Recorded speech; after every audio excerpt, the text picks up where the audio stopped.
Today, I'm going to be presenting my culture and context presentation over American popular culture and its prominence across the globe. My introduction slide is going to be, in order to understand the prominence of America in this topic, we must define popular culture. This first starts with the definitions of high culture and low culture.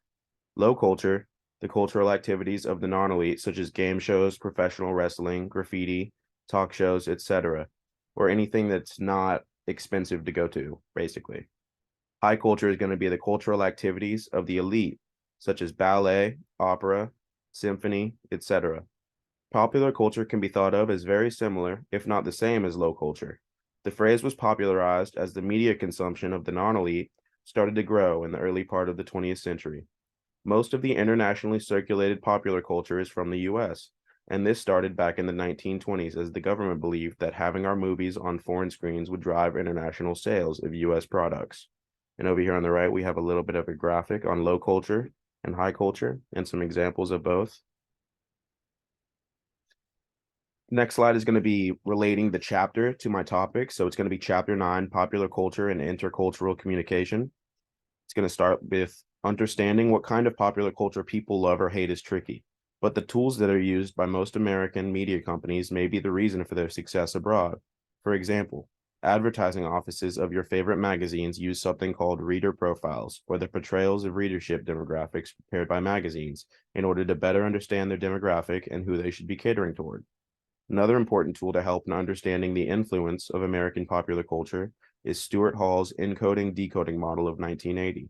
It's going to be right over here on the right as well.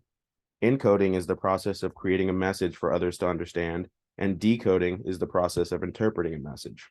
In Hall's model, he places encoding within specific social context, and decoding is performed by various audiences in different social contexts, whose members have different interests at stake. This allows the meanings of different pieces of popular culture to be worked out through the communication process. Continuing on with the chapter 9, moving past how popular culture from America became so prominent, the perception of America from the eyes of those from other cultures is equally as interesting and important in explaining the phenomenon. Growing up in America, I will never truly understand how foreigners view America, but I do know how I view other countries, and most of what I believed growing up came from movies and television. I believe a lot of foreigners have a dream of coming to America, known as the land of opportunity, and American popular culture is the most readily available form of education on the American way of life, and a good way to pick up on some English. Some real world examples are going to be the most easily recognized example of the American culture on media is through music. Is when artists decide to Americanize their songs by singing in English rather than their first language and making the lyrics more relatable to an American audience. And I'm sure a lot of this comes from the label themselves trying to push Americanized versions of their songs because they know that that's a bigger market. The best example of this can be seen in pop singer Shakira, who before she really started becoming popular had a completely different sound and look. I believe a lot of her transformation had to do with simply just trying to reach a larger audience, and that larger audience is Americans. Another example of this same style of music is Pitbull, as they both had huge songs in the early 2000s and then really leaned into the American demographic in order to maintain success. Pitbull actually took it a step further as one of his monikers is Mr. Worldwide, which I thought was pretty funny.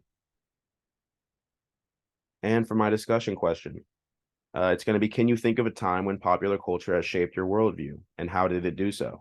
My answer to this question is kind of vague, but I feel like popular culture kind of shaped who I am as a person totally. Because I grew up in the internet age in 2000. So right when the internet was taking off is when I was born. So I grew up completely immersed in internet culture, movie, TV, all of that. So I feel like it kind of shaped a big part of who I am. Thank you for listening. I appreciate your time. Bye.